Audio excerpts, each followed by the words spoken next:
Hey everyone, welcome to Wellar's channel. Today I'll show how to fix a Unity error in REPO.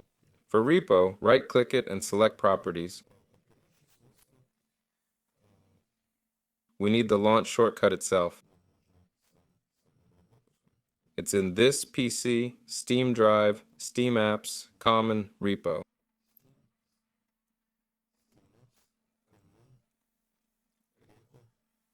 Right-click the launch file, hit Properties, then Compatibility, and check both boxes.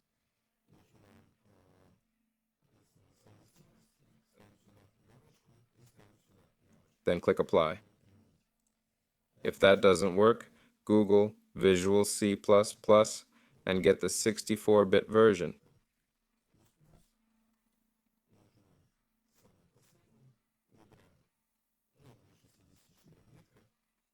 Download and install it. Okay, click Repair or Install. Done. Now try playing. It should work. That's all, folks. This was Weller. Like and subscribe. Wishing you all the best. See ya.